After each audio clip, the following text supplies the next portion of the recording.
Hello everyone, this is Caroline and I'm back with process video number 7 for a layout called No Place I'd Rather Be. So normally when I start these I say I don't have any thought or game plan. Today I have a game plan. So I've cut out the title No Place I'd Rather Be, and you can see I've got some negative space and I'm going to put some pattern paper behind that, and I've cut out the word rather 6 times. And I'm going to use some spray adhesive. So I set one aside and I've sprayed the other 5 with my spray adhesive. And now I'm just going to stack them all together so that I have this nice, fat, juicy title. I love the way that looks, and I like the juxtaposition of the print versus the cursive. I like the color versus the black and white. That's one of these go-to things that I do all the time. I probably should get a new trick for my bag of titles, but this is what I love. So I've got my fridge bins over on my left-hand side, and I'm just going to go through and find some scraps of paper to slide underneath of my title.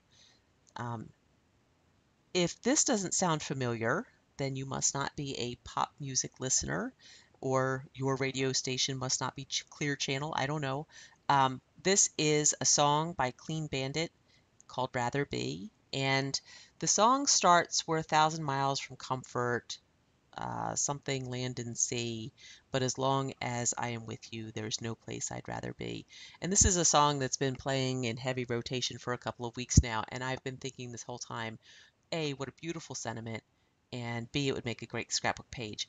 It's not a ballad by any means, so I think it's a funky little love song with an indie bohemian beat and um, a little bit of a techno vibe to it. I can't. Pause this, go watch that, and then come back, or go listen to that, and then come back. The video is weird because it's not, the people who sing it aren't at all in it, so that's that. Um, so at this point, I've picked out my little scraps of paper that I'm going to put behind my title, and I'm just adhering them down. This process takes a minute or two. So last week, I got an email from Noelle at Paperclipping Roundtable asking if I wanted to be on the podcast, and of course, the answer is yes. So the topic is scrapbook process, as in exactly what we're doing right now, where I'm telling you what my thought process is, and you're seeing what I did first and what I did second. So, of course, I said yes, and I wanted to do a fresh layout for this, except for I kept looking at my pictures and there was nothing that jumped out at me that I wanted to do, or, just wanted to do next, I guess.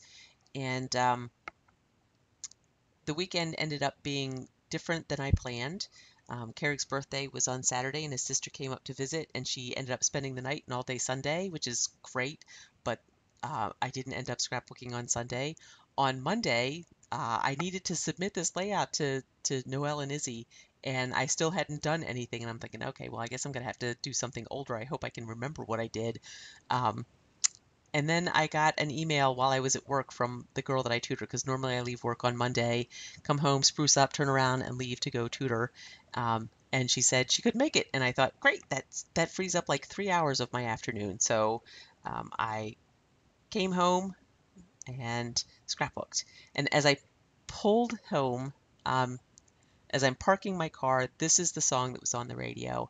And I thought, I've been talking or thinking to myself that this would be a great way to, or a great phrase to scrapbook. This is what I'm going to do. I'm going to go find a picture of Carrick and I that works, and I'm going to print it out, and this is what it's going to be. And like somehow in that moment, it was, this is what I'm going to do. This is the title of the page. I'll use a picture of Carrick and I, and I will, because I don't feel like gluing down 100 different letters, I'm going to cut the letters out of the background paper and just slide in scraps of paper, and that's how I'm going to get the colors in there. Like, I didn't have a thought process for what colors I was going to use. That came later, but it was just that quick. Just boom, this is the title. I'll use one of those pictures, and this is how I'm going to do the title.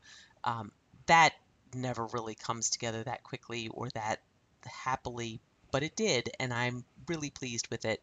Um, the word rather it's not a font, or it may be a font, But I went into the silhouette store thinking I would be able to find a phrase, I'd rather be fishing or something like that, where rather might be in cursive. And they had one or two, but nothing that I liked. So step two was I go into Google and I type in the word rather and do an image search. And lo and behold, somebody's made one of those little signs. It was a title for a blog post, I think, where it said, 7 reasons why I'd rather be a man. And I ended up using that. At this point, I'm cutting out the rest of the lyric that I really like. As long as I am with you, there's no place I'd rather be. And I've printed it in Indie Pimp and I've given myself plenty of room. And now I put a little bit of adhesive on top of each word and I'm going through and adding a scrap of paper on top of each word. I'm going to turn around and send this through my printer. And because I know exactly where the words are going to print, it's going to print on my scraps of paper and I'm going to trim them down. And I end up using some Prima ink to go around the edges. Um, and I line everything up using the ruler so that I know where I want it to be. In the song, there's a staccato beat that's happening, and in a lot of songs, there's a lot of slurring going on. You have to listen very carefully to find out exactly what they're saying. But she enunciates, especially in this part, she really enunciates each word.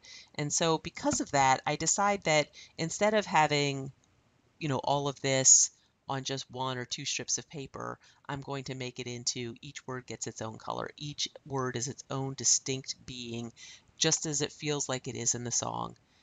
And I end up liking that particular design element for this.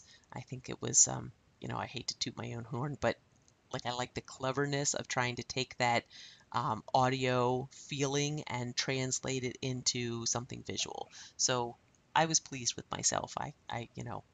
Ooh, aren't you clever? Maybe you disagree. I don't know. Could be. So I dry embossed my papers to add a little bit of texture. And at this point, I still feel like I need a little bit more color, a little bit more oomph. So I'm taking a piece of wax paper and I spritz it with Mr. Huey's and I smoosh my cardstock into it and use the heat gun to dry it. Now I've got some blue that I'm going to do and I smoosh that in.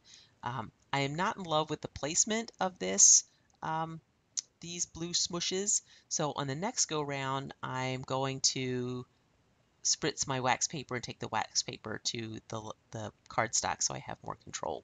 So that is something that came through Arit Landgraf, who learned it from Vilna Furstenberg, and I talk about that on the Paperclipping Roundtable episode because I actually had this whole thought process yesterday, and I thought it was funny, but it's too long for me to say here, so go listen to that, and you'll enjoy the show. Everybody's got some, oh, Vilna's page, so gorgeous, so Vilna, so beautiful. And at this point, I go through and I add the very first line to the song is "We're 1,000 miles from comfort," and I messed it up and I wrote "We're 1,000,000 miles from comfort." Um, I quit my job in January to go student teach, and I had hoped that I would end up back in that job when the semester was finished. But when I let them know that I was available, they said, actually, so now I work at Target, and I'm not complaining. But the money is not the same at Target as it was at my old job, and so we are pinching pennies. And so I love that line because right now we're not comfortable. It's kind of scary to be honest, and yet this is where I want to be. There's no place I'd rather be. And I love that. I think that's a very romantic sentiment from a practical standpoint. Um, so I like that on there. So finally getting around to adhering everything using some quick dry adhesive. You've got to be careful with the stuff. It really does dry quickly. Things really do not budge once it's down. And if you put too much, it can seep out and kind of glisten a little bit. But this ends up looking fine. It doesn't seep out at all. I didn't end up using too much. Some Studio Calico washi tape, which I really wrestle with. Finally, I'm like, I can't do this, and turn it sideways. By the way, please take note of my really ratty sweatshirt that I will wear all winter long, so get used to it. I absolutely love this sweatshirt. The cuffs got all frayed, so my solution was take scissors and just cut them off. So uh, it's one of those garments. I apologize, but it is what it is. So I'm digging through my flare, find one that says you and me. This is not a heavily embellished page. Ultimately, the title is everything. It's the journaling, it's the meaning behind it, it's the color, the texture, everything is all in that title. And when it got to this point, I found some stuff, but I didn't know where to put it. It felt like it was just pushing it. So I end up digging through and I find a little heart that I put in the E of B, and you don't see it, but there ends up being two of these little blackbirds on top. At some point, I turned off the camera and turned it back on again, or I thought I turned it back on again, but I didn't, so you don't see the second bird make its appearance until later. So put the heart in the E, and I think I add some enamel dots around just for a little bit more texture. I didn't want anything that was distracting or covering up the photo. I just needed a teeny tiny bit more texture on this.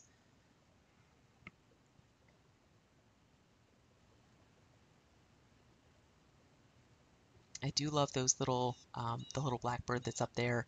I think it's from Simon Says Stamp, and it's like 5 little birds that are clustered together, and they're so cute. At some point in time, I turn off the camera. When I come back on, I've got a freckled fawn. I don't know why this is out of focus. I do apologize. I've got a freckled fawn piece that I have used the Prima ink pad that's up at the top of the frame. I've used that to color it, and I dry it with my heat gun, and I smudge some glue across the bird's breast, and then sprinkle it with some Martha Stewart adhesive, and then put that down on top of one of the words over here. I do love that bird. And there's a funny story behind that that I also talk about on the Paperclipping Roundtable. So this ends up being the final product. Out of focus, blah, blah, blah. So there's the final. I do like the color scheme. I like how muted it is. I like the blue-gray bobs that seems like clouds. I like that. The height on the word rather, I just love that technique.